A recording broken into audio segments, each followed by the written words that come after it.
I stood in front of the mirror, barely breathing, my fingers brushing the lace over my chest.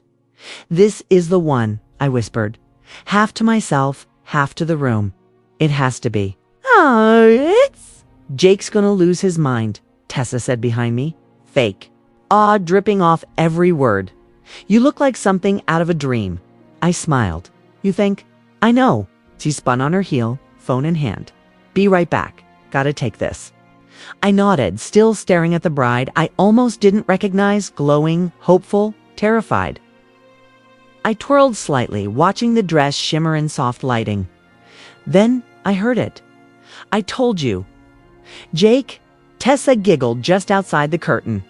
"You said you couldn't stop thinking about last night." I froze.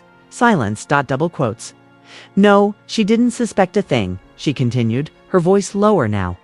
"Honestly, she's too sweet, too trusting." I blinked at my reflection. My throat dried. "God."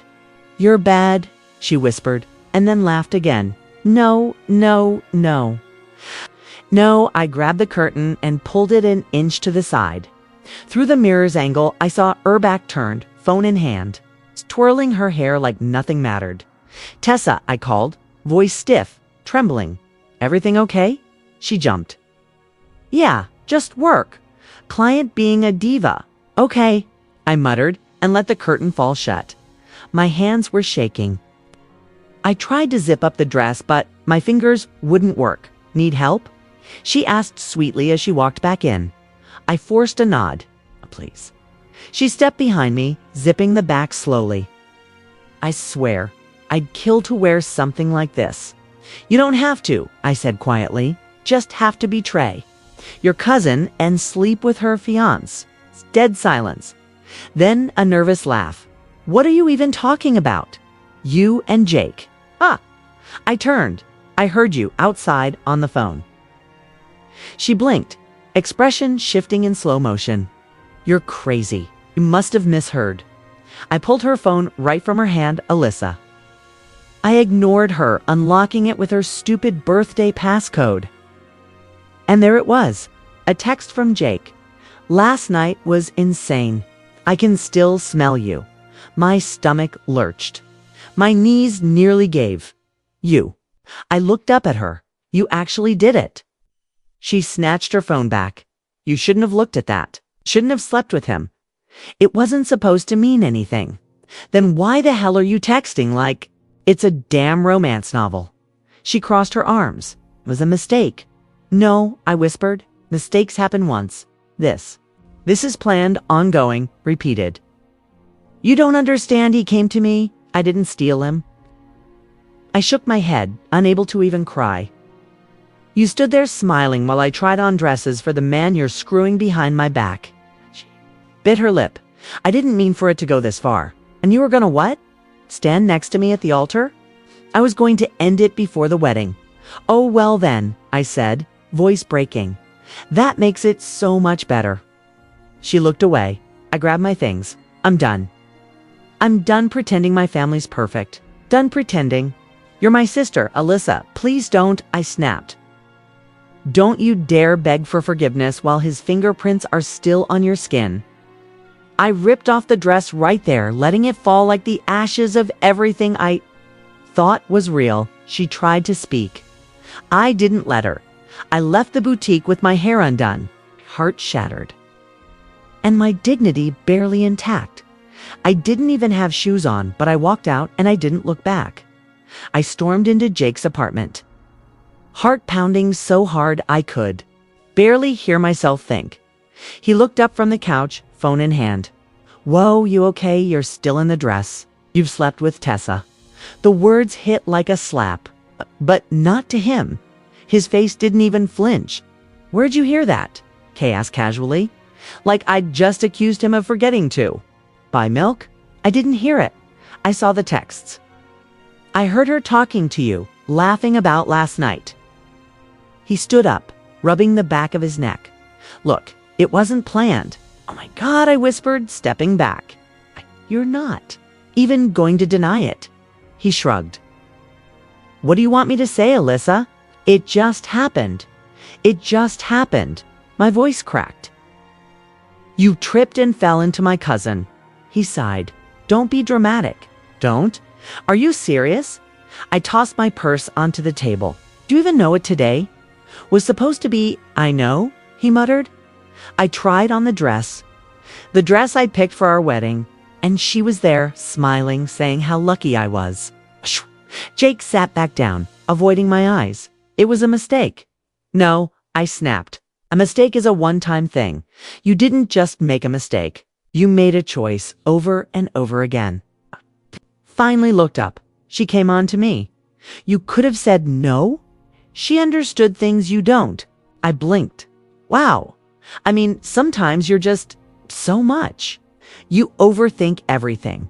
You're emotional, controlling. My throat tightened. So you needed someone easy? Is that it? Someone spineless. I didn't say that. No. Didn't have to. He stood up again, walking toward me. You're blowing this up. We can fix this. I laughed, cold and hollow. Fix this? You think there's a version of this story where I forgive you? We've been together for years, and you threw it away for a fling with my blood. It wasn't about her, he said quickly. It was about what I wasn't getting here, love. I snapped. Respect, loyalty. Because I gave you all of that. He didn't answer. I reached into my bag and pulled out the ring box. Don't. He said, you think I want this? I opened the lid. The diamond looked dull. Fake. I said yes to a man who lied every time he kissed me. I set the box on the table and backed away. Alyssa, no, I said, shaking. I'm done talking. I'm done crying. You're not worth either. He followed me to the door. Where are you going? Anywhere that doesn't smell. Like betrayal. As I reached for the handle, he said, she's pregnant. My hand froze. What? She told me yesterday. She's keeping it. I turned slowly. And that's why you're telling me now, because you're scared. I didn't plan this. None of this was supposed to happen. Well, I said bitterly. Maybe you should have kept it in your pants if you weren't ready for a real consequence. I opened the door and there she was, Nora, my best friend. She'd texted me earlier asking if I was okay. I guess she came to find out. Her eyes widened at the sight of me in the dress. Face blotchy, lips trembling. Tell me it's not true, she whispered. I didn't say anything. She shook my head and stepped into her arms. Jake started to speak. Again, but Nora cut him off. You've done enough. Stay away from her. He didn't fight it, didn't chase, just closed the door behind us like he was locking away his shame. In the elevator, Nora held my hand. I can't breathe. I whispered Dot. She squeezed tighter. Then don't try. Just hold on. I'll breathe for both of us. I nodded slowly, and this time I cried. I hadn't even finished brushing my teeth when I saw it. Baby Grayson coming soon. The caption blinked at me like a cruel joke right under a sonogram and a soft filtered selfie of Tessa, all glowing and smug. She used his last name. I dropped my phone on the sink and just stood there, numb. Are you okay? Nora called from the kitchen. I walked out, pale. She's pregnant and keeping it. Nora's eyes widened. Who do you think? She grabbed my phone from the counter. No freaking way. She tagged half the family, I said, slumping on the couch, including my mom. I swear, Nora muttered. If I see her in public, I'm going to spill soup on her white maternity dress. I almost laughed. Almost Dot, but instead, I said, my mom's going to call. She always does when she doesn't want to text something messy. And right on cue my phone rang. I stared at it. Pick it up, Nora said. Let's hear how she's going to justify this circus. I hit speaker, Alyssa. My mom's voice was light. Too light? You saw the post? She hesitated. She's young. This is a difficult time for her. Oh, she looked devastated, I snapped. That photo radiated shame and regret. She made a mistake. She kept the mistake. She's having a child. She's having my fiancé's child. She didn't do this to hurt you. Did she trip and fall into his bed too? I shot back. Because that's been the family excuse of the year. Sweetheart, I'm asking you to forgive. Why is she never the one being asked to apologize? Silence. I'd like you to come to my birthday dinner Saturday, she said, finally.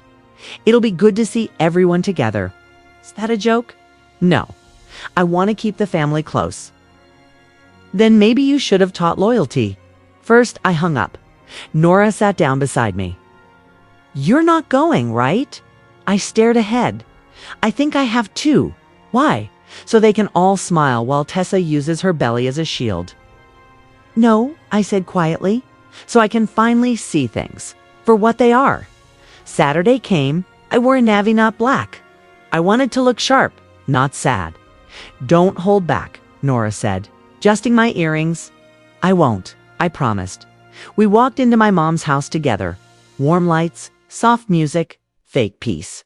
Alyssa. Hi. My mom greeted, arms open. I didn't move. Happy birthday. She looked uncomfortable, but smiled anyway. You look lovely. Then came Tessa bumping around in a peach dress like she was floating on forgiveness. Hi, Alyssa, she said, eyes wide with fake softness. Congratulations, I said. You're finally the center of attention. Jake stood by the fireplace. Watching, he didn't smile. He didn't speak. Tessa tilted her head. I hope we can move past things. I laughed once. You moved past them the moment you let him into your bed. Her smile faltered. I didn't mean for it to happen this way, but it did, I said. And you made peace with that. Don't act broken now. Evelyn swooped in then, like the villain's understudy. Let's not ruin the evening, shall we? Don't worry, I said. You already did. Jake finally spoke. We didn't expect you to come. I didn't come for you. Then why? He asked. To remind myself why I left. Tessa's eyes watered. I'm trying to do what's right. Then disappear. My mom pulled me aside. Please don't make a scene. I didn't. They did. I'm just narrating it. They're starting a family. I was starting one too, I whispered, before you all decided hers mattered. More, I never said that. You didn't have to. She looked away. You can stay, eat, be civil. I'd rather eat glass. I grabbed Nora's hand. We turned for the door, but Tessa spoke again. Alyssa, I do love him. I paused. Then you deserve each other. Can't we move on? I turned around, every muscle tight. Let me be clear. I'm not angry because you're together. I'm angry because you did it behind my back, then tried to parade it in front of me like I should clap. Tessa's bottom lip quivered. I didn't mean you did, I cut in. Own it. Then I walked out. And this time I didn't feel guilty. I was folding the last slice of pizza into a napkin when Mom sat across from me with her concerned face. The kind she wore when she was about to say something that would hurt me, then blame it on love. Alyssa, can we talk for a minute? I didn't look up. We're already talking. She cleared her throat. About the other night, about the way you spoke to Tessa, the way I spoke to Tessa. I repeated, she slept with my fiance's mom. She's pregnant. So, am I the villain now because I'm not rubbing her feet? It's trying to move forward. You should try to. I leaned back in my chair. You mean I should pretend it didn't happen so you can keep playing happy family? She looked away. You've always been dramatic, right? Of course. Because calling out betrayal is drama now. She made a mistake, Alyssa. It wasn't a mistake. It was months of sneaking around. They're young. These things happen. She's 2 years younger than me and he's 30. Spare me, she exhaled, folding her hands. Can't? You just be the bigger person. I stood up. Bigger than what? A family that excuses betrayal just because it's inconvenient to address. You're twisting this. No, you're ignoring it. There's a difference. She looked up at me. Do you want me to hate my own niece? I want you to love your daughter. Her face softened for half a second and then hardened again. You're overreacting. I turned, walked to my room, and grabbed my suitcase from under the bed. Nora called as I was packing. You sound like you're punching clothes, she said. I'm moving out. Wait, what? Where are you going? I don't know. A motel? Your couch? Outer space, preferably. What happened? They chose her. She didn't even hesitate. My couch is yours. I'll bring wine. I was halfway down the stairs when Uncle Drew showed up at the door. Tessa's dad, great. He stepped in and blinked. You going somewhere? Apparently out of the family circle? He raised an eyebrow. Your mom told me you were being difficult. Now I see the suitcase. I'm assuming this is fallout. You could say that. Want me to help carry it? I paused. Why are you being nice to me? Because I raised a daughter who betrayed her cousin, and that's not something I'm proud of. I blinked. I'm not here to excuse her. I'm here to say I'm sorry for what she did, and for how this family's handled it. I swallowed hard. That's rare. He nodded. Still doesn't fix it, though. No, but it helps. He looked toward the kitchen. Your mom's scared. She thinks if she doesn't hold the family together with glue and denial, it'll fall apart. It already did. I know. We stood there, just breathing for a second. I need space. I said finally, real space. From all of this, I get it. For what it's worth, you're not the one who should be packing. Outside, the wind was cold. I shoved my suitcase into Nora's trunk and slammed it shut. She watched me. You okay? No, I whispered. But I will be. She nodded. That's enough for now. We drove off. I didn't look back. No one chased me. Not my mom. Not Tessa. Not Jake. That silence told me everything I needed to know. The faucet in my new apartment dripped exactly every 6 seconds. Drip, drip, drip. I counted each one like it was going to fix me. You good? Nora asked, handing me a chipped mug. Well, goodish. I curled up on the old couch. She helped me drag up the stairs. I'm breathing. It's the most I can offer right now. You sure this place is okay? It's small. Small is fine. I don't need space for lies. She smiled sadly. You do know you're allowed to cry, right? I cried already. I'm out of tears. I'm in the numb zone now. She sat beside me. So what's next? I booked a therapy session. Nora blinked. Wow, that's strong. Feels more like desperate. Desperate people don't make appointments. They stay stuck. I didn't respond. I just stared at the ceiling and let them silence sit. Claire had soft eyes and a clipboard she didn't write much on. So, Alyssa, she said, her voice calm, warm, not too cheerful. Why are you here? I didn't know where to start. My cousin slept with my fiancé. She's pregnant. My family sided with her. I moved out. She nodded. That's a lot. Yeah, and that's just the headline. She leaned forward. So what are you feeling? Angry. What else? Lonely. She nodded again. What else? Broken, I whispered. Like I keep trying to hold myself together with tape. Claire waited, gave me space. I think, I said slowly, I just want to feel like myself again. But I don't know who that is. She wrote one thing down finally. That's a good place to start. Back in the apartment, I stood in front of the mirror. I didn't look like me. I looked tired.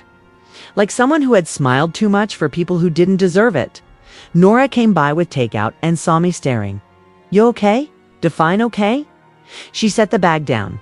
I mean, are you eating? Sleeping? Wearing deodorant? Barely. Sometimes. Always. She chuckled. That's 2 out of 3. I'll take it. I sat on the floor. Is it bad that I still think about them? No. I keep asking myself what I did wrong. Nora sat beside me. That's what they made you believe. That you had to be perfect to deserve loyalty. I looked down. Claire asked me why I still care what they think. And what? Did you say nothing? I didn't know. Nora grabbed my hand. You care because they convinced you their love was a reward, not a right. I swallowed hard. That's messed up. Yeah, she said. But now you get to rewrite the rules. At my next session, Claire asked me, what would closure look like to you? I don't know, I admitted. Maybe hearing I'm sorry. Maybe just not waking up thinking about them. What about you saying something? Would that help? I laughed bitterly. You mean like writing a speech they'll never read? No, she said. Like saying what you need to hear, even if it's to an empty room. I thought about that. Maybe. Claire tilted her head. Would you try it? Can I curse? She smiled. It's encouraged. That night, I stood in the middle of my tiny apartment and spoke to the silence. To Jake, I began, voice shaking. You don't get to ruin me and walk away clean. To Tessa, I hope the baby looks like you and reminds you every day of who you had to hurt to get where you are. To my mother, you failed me. And then I said what I didn't expect to say to me. I'm still here. I didn't feel better right away, but I didn't feel worse, and that, somehow, was enough. My phone buzzed nonstop that morning. I ignored it. At first, then Nora sent a message that made me choke on my cereal. She had the baby, and you're not going to believe. Who's holding her in the hospital photo? I opened the picture, Jake, holding a baby wrapped in a pink blanket. Wearing a face that didn't know how to fake joy anymore. I didn't feel jealous, I felt nothing. Or maybe something worse, peace laced with pity. 3 days later, Nora showed up, banging on my door like the apocalypse had arrived. Open up. You're gonna want to hear this. I swung it open. What? Did Tessa name the baby after herself? Jake got fired. I blinked. Come again. Evelyn pulled the plug. Apparently, she was hiding all his mistakes at the company. Bad deals, late reports, screwed up contracts. I raised an eyebrow, and now she's cutting him off. No money, no job. No mommy's rescue fund. I laughed once. Finally. Oh, it gets better. Tessa's been calling everyone for cash. She even texted me. You? She asked if I could lend her rent for a few months. Said I'm close to Alyssa and probably still generous. My jaw dropped. She did not. She did. Stepped back inside. You want coffee or champagne? The knock came just before sunset. At first I thought it was a package. Maybe a neighbor. Then I opened the door. Jake, holding a baby carrier. Hi. My stomach flipped. Are you kidding? Me right now. He shifted awkwardly. Can I come in? No, I need help. I folded my arms. Help? You mean like the help I needed when you threw me away from my cousin? She left. I blinked. What? Tessa left. She said she couldn't take the pressure. She left you with the baby. He nodded, looking more lost than I'd ever seen him. I don't know what to do. I looked down at the tiny bundle in the carrier. The baby Milla, I assumed, stirred softly. She needs formula, diapers. I'm behind on rent. Evelyn won't even answer my calls. And you thought, what? I said, voice hard. That I'd swoop in like some emotional babysitter? She's just a baby, he whispered. And I was just your fiancé. Silence, please, Alyssa. I don't know where else to go. I'm not your family anymore. His voice cracked. But you're the only one who ever really cared. I stared at him, at the helpless little girl in the carrier, squirming and stretching her tiny fingers. She's innocent, he said quietly. She didn't ask for this. I knelt down. Mila opened her eyes, big, round, sleepy. She didn't look like him. She didn't look like Tessa. She just looked soft, unwanted, unclaimed. I stood back up. You can leave her with me tonight, I said, but you sleep on the floor. Jake nodded. Thank you. This is not forgiveness. I warned. Don't twist this into some comeback story. I know. Do you? He looked at the floor. I'm sorry. Too late. That night, I fed Mila with trembling hands. She clung to my finger like she'd been waiting to, and cried. Not for Jake, not even for Tessa. I cried for her, because she deserved better. And maybe, just maybe, I could be the one to give it to her. She's been asleep for an hour, I said, keeping my voice low as I shut Mila's bedroom door. Jake looked up from the couch, exhausted. She likes it here. She doesn't cry like she does at my place. It's probably because I Don't leave dirty laundry stacked next to her crib. He gave me a tight smile. Fair. I crossed my arms. You said this was temporary. I know. It's like one night temporary. Not 3, he sighed. I just need a little more time. For what? To figure things out? I raised an eyebrow. That's not an answer. That's a placeholder. Jake stood up. I'm trying. Okay. I'm job hunting. I'm talking. To people, but she needs someone stable. And that someone is me. He nodded slowly. You're the only person I trust with her. I laughed, bitter. You trusted me with your child, but not with your honesty. You didn't trust me enough. Not to cheat. I made a mistake. No, I snapped. You made 100 choices. Over and over. He rubbed the back of his neck. I know you hate me. I don't hate you, Jake. I hate what you did. I hate that you let it all rot. I hate that you're making me love a child who isn't mine. But hate you? No. That would require too much energy. He didn't say anything, just sat back down on the edge of the couch, head low. I poured myself a glass of water. So how long is this going to be? Realistically, it's just for a week. He said, looking up, I promise. Don't make promises, I said quietly. You're terrible at keeping them. Later that night, I stood in the doorway watching Mila sleep. Tiny fists, fluttering eyelids, the softest little breaths. She didn't choose any of this. Not the betrayal, not the chaos. Not the people who failed her before she even had words. She just existed, and something in me broke open again. But not the bad kind of breaking more. Like when an old door finally creaks open. The next morning, Nora showed up with diapers and 2 huge coffees. I brought supplies, she said, stepping over the toys scattered on my floor. And a shot of espresso because you looked like you were hit by a milk truck. Thanks, I muttered, accepting both. She looked around. Where's Mila? Napping? Jake's out, job hunting. She raised her eyebrows. Is he though? Don't know, I said, but I know I'm not doing this for him. You doing it for the baby? I nodded. She didn't ask to be born into betrayal. She didn't get to pick who raised her. But maybe I can give her something steady? Nora softened.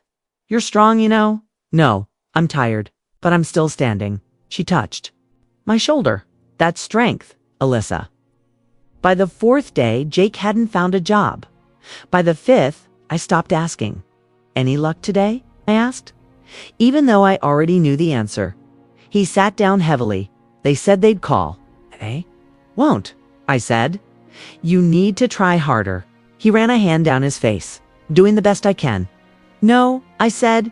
You're doing the minimum. You don't get points for showing up late to fatherhood. He didn't argue. Maybe because he knew I was right. That night, Mila cried and cried. Nothing worked. I rocked her. I sang to her. I paced the room like a ghost dot. Jake stood in the hallway. Useless. Do something, I hissed. I don't know what to do. Figure it out. You're her father. He stepped in, took her from me awkwardly, and tried to mimic what I'd been doing. Eventually, she quieted. We both just stood there, breathing heavily, staring down at her. She deserves better. I said, I know. You said it was just for a week, I added. It's been 6 days. I'll figure it out, he repeated. You better, I whispered. Because she's getting used to me. So was I. It was late past midnight. I was rocking Mila gently, her cheek resting against my shoulder, her breath warm on my neck. It's okay, baby girl, I whispered. You're safe. She whimpered once, then mumbled something so soft I almost missed it. Mama. I froze. She shifted in my arms, completely asleep again, but I heard it clear as day. Mama. I sat on the edge of the bed, still holding her. My chest tightened, and I didn't even realize I was crying until my tears hit her blanket. The next morning, Nora walked in without knocking per usual. I brought muffins, caffeine, and 0 judgment. I didn't answer, just pointed to the chair across from me. She sat, eyeing me carefully. You okay? She called me Mama last night? I said, voice hoarse. Nora blinked. What? In her sleep? She just said it, like it belonged to me. Her face softened. And how did that feel? I cried for an hour. That sounds about right. I looked down. She doesn't know any better. I'm just the one who's been feeding her and tucking her in. Nora reached across the table. She knows. Love, Alyssa. That's not nothing. I didn't plan this. Any of it. Love isn't something you plan. It just shows up sometimes in diapers. I laughed, wiping my eyes. Oh, I don't know what I'm doing. You're doing better than her parents ever did. I looked up. You really think that? She nodded without hesitation. You've given her more stability in 2 weeks than Jake and Tessa could in a lifetime. Jake stumbled in around noon, half-zipped hoodie and a look of defeat all over his face. Sorry, I overslept. I didn't say anything. He looked around. Where's Mila napping? He ran a hand through his hair. Going to hit another job fair later. Okay, you're mad? Oh, I'm tired. Sat across from me. Did something happen? She called me Mama last night. Head jerked up. She did, yeah. In her sleep. It was quiet for a moment. I mean, that's good, right? Sit. I don't know, he admitted. It's just weird. She's ours. No, Jake? She's yours. And Tessa's. I was just the emergency contact. You've been more than that? I looked at him. Then why does it feel like I'm parenting while you play tag with failure? He flinched. That's not fair. It's completely fair. He opened his mouth, then closed it again. I'm not asking for thanks, I added. I'm asking for accountability. He nodded slowly. You're right. I know. Later, I sat on the floor with Mila in my lap, stacking blocks, letting her babble and drool and laugh. Mama, she giggled, patting my cheek. This time, she was awake. I felt it in my bones. Jake stood in the doorway, watching. I think she really believes it now, I whispered. He walked over, crouched down. Maybe she's not wrong. I looked up at him. Don't say that unless you mean it. He reached for Mila's hand. I do. I pulled her a little closer, then do better for her. I will, he promised. I hoped he meant it, but even if he didn't, I already knew I would. That night, I tucked Mila in and sat beside her crib a little longer than usual. I brushed her hair back gently and whispered, if no one else stays, I will. And I meant it with everything I had left. Jake stood in my doorway like a shadow I never asked to return. I need to talk, he said, eyes sunken. I folded my arms. Do you have 10 seconds before I shut this door? She's gone. I blinked. Who, Tessa? I hesitated. Gone, like Madatu, gone, or ran away gone. He stepped inside, uninvited. She left a note. Said she couldn't handle being a mom. Said this isn't the life she wanted. I stared. She left you with Mila again. He nodded slowly. This time for good. And you think I'm supposed to. What? Applaud you for being abandoned. I didn't come for that? Then why are you here, Jake? He swallowed. Because I don't know what to do. I sighed. Of course you don't. He stepped closer. You've been better with Mila than either of us. You've been consistent. She lights up when you're near. I didn't ask to become her mother. But you're the only one who showed up like one. My throat tightened. Don't do that. Do what? Try to guilt me into saving your mess. Again. He looked down. I thought maybe we could start over. I laughed sharply. Start over. I never stopped loving you. Chest clenched. Then why did you betray me?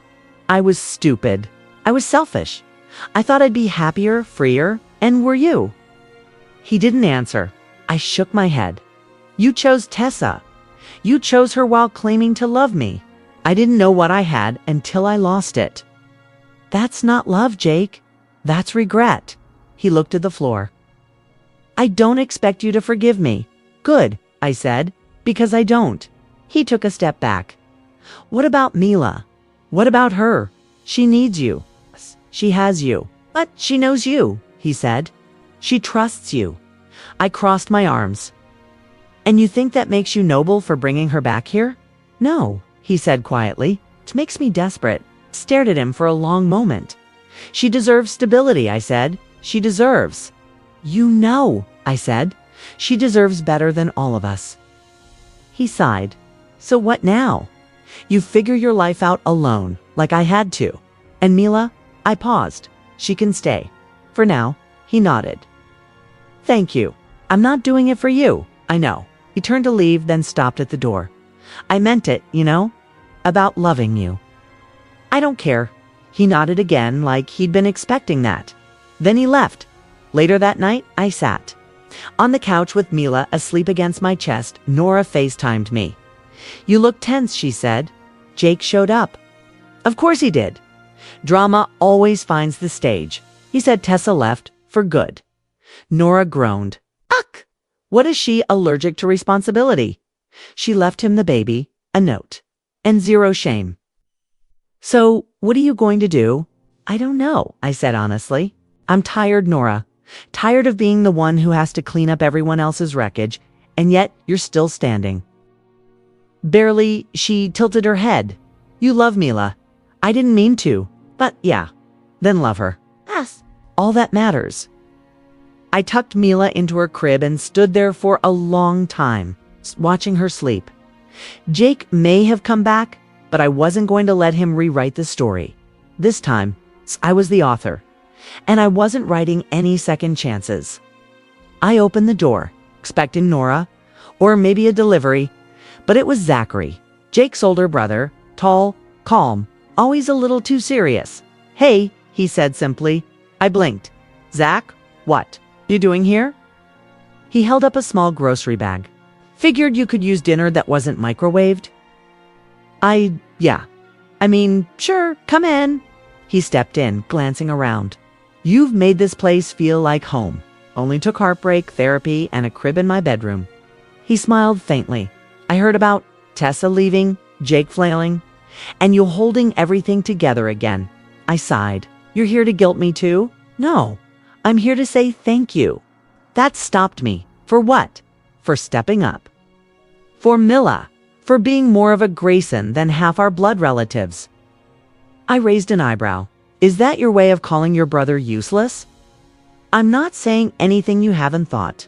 Daily, I laughed. Okay, fair. He handed me the grocery bag. Rotisserie chicken, mashed potatoes, and brownies. If you bring food and honesty, dangerous combo. We sat down at the table while Mila cooed in her swing nearby. Zach looked. Over at her. She likes it here. She deserves better than bouncing between broken people. He looked at me. So don't let her bounce. I paused. What are you saying? I'm saying you've done more for her than anyone else. And maybe it's time you made that official. My breath caught. Official. How adoption, he said simply. I can help. I've got the legal contacts. Zach, I blinked. That's not a small offer. No, it's not. Why now? Because I've watched you become someone stronger than the girl Jake left behind. You rebuilt yourself. Let others rise or fall on their own. I swallowed. You think I should raise his kid? I think you already are. I looked over at Mila, her little feet kicking happily. I didn't plan this, I know. Not even sure I'm ready. Are you? Don't have to be perfect, he said. You just have to show up. Which you've done every day. My throat tightened. What if she grows up and asks why her real mom left? Tell her the truth, he said. But make sure she knows it didn't matter. 'Cause you stayed. I nodded slowly. What? Jake, he's not stable. And deep down, he knows it. You're not taking anything away from him. You're giving Mila what he can't. I stared down at my hands. Zach, why are you really doing this? He met my eyes. Because she needs you.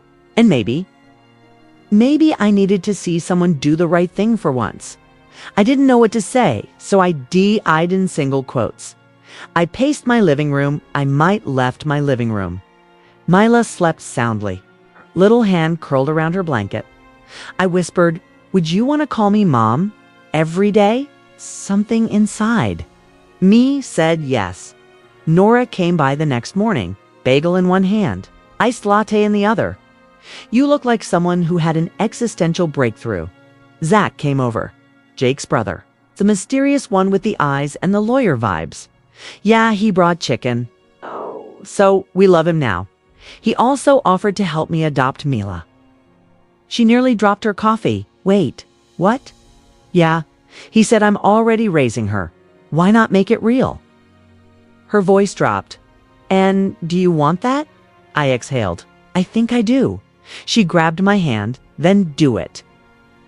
I called Zach that afternoon. Hey, he said, you okay? I think so. I meant what I said, Alyssa. I know. Silence stretched, soft but certain. I want to do it, I said finally. Let's start the process. He didn't sound surprised. Okay, I'll take care of everything. Thank you. No, he said. Thank you for being the person she needed, Devin, when you didn't have to be. The pen hovered above the dotted line. Zach slid the papers closer. You're sure? I nodded once. I've never been more sure of anything in my life. He pushed a second pen toward me, then sign it. Today she becomes yours. My hand didn't shake, not even a little. I signed full name, date, signature. Just like that. Mila became my daughter legally, emotionally. She already was. Outside the courthouse, Nora was waiting with a tiny balloon that said, Mom. I laughed. Where did you even find that? The corner store. It was between Mom or Congrats Grad. I would have taken both. She handed me a coffee. How do you feel? Lighter? Heavier? Weirdly. Whole. She smiled. You earned that feeling. Looked at the balloon. Jake cried when I told him he wasn't invited to the hearing. Nora raised an eyebrow. Good. He said it wasn't fair. And what did you say? That fairness would have been not cheating on me in the first place? Exactly, I sighed. Still her biological father.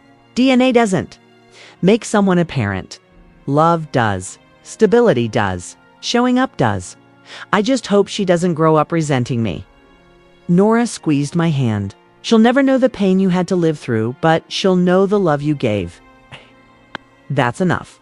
Later that day, I sat on the floor with Mila, stacking blocks and listening to her babble. She reached for me and grinned. Ah!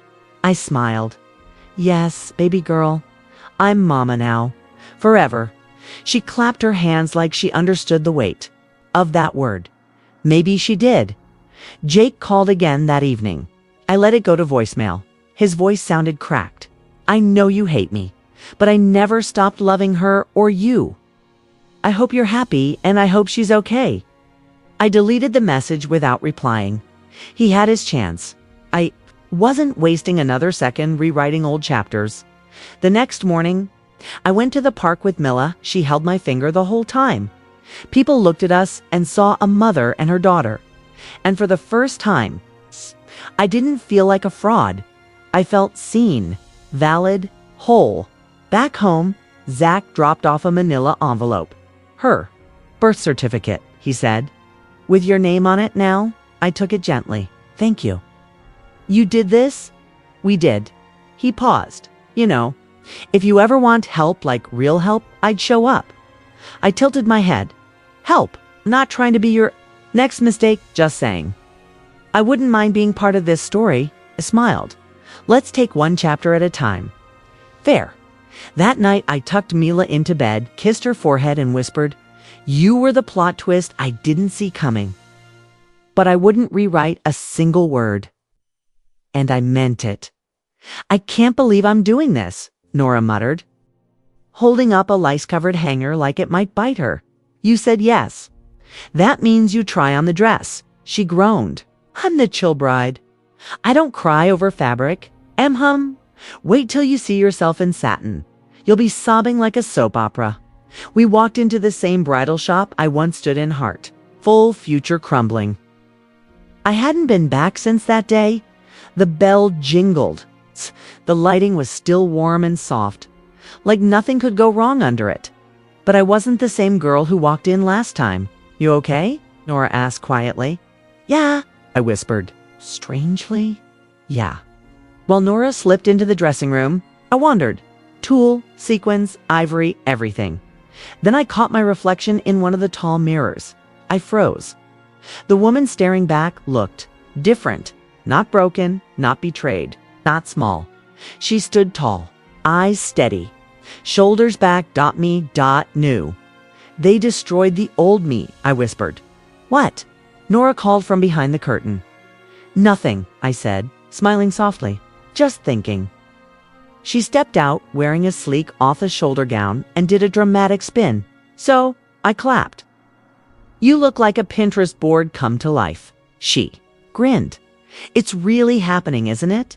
Yeah, it is. You sure you're okay being here? I thought it hurt, I admitted. But it doesn't. It feels finished. Later, over coffee, Nora leaned across the table. Be honest. Do you ever think about them, Jake? Tessa? All of it? I stirred my drink slowly, sometimes, and I forgive them. She blinked. Seriously? I have to, I said. Not for them, for me, carrying that hate. It's heavy. And I don't want Mila growing up with that shadow over her. Nora nodded. But you don't forget. Never, I said. Forgetting means it didn't matter. And it mattered. It made me who I am. She raised her mug to the girl who survived. To the woman who rose, I replied. When I got home, Mila ran to the door in her socks, arms wide. Mama. I scooped her up and kissed her cheek. Hi, baby. She held up a crumpled drawing. Stick figures, big smiley faces. Is this us? I asked. She nodded hard. You, me, no clouds today. I smiled. No clouds is right. I tucked her in and sat beside her crib. You gave me a second chance, I whispered. And I promise I'll never waste it. My phone buzzed in. Unknown number, I almost ignored it. Then I answered, hello. Hey, a voice said. Jake, my heart didn't race. Our hands didn't shake. What do you want? I heard about the adoption. Zach talked to you? I waited. I just wanted to say, thank you, he said. It's for not letting her feel abandoned. For being the kind of mother I wish I could have given her. You could have stepped up. I know I was a coward. And Tessa. She hasn't reached out. I nodded. I hope you grow up someday, Jake. Not for me, for yourself. Me. Too, he said. Goodbye, Alyssa. Goodbye. I set the phone down and walked to the window. The city lights blinked quietly. Soft breeze brushed my cheek. I wasn't angry. I wasn't bitter. I wasn't stuck. I was free.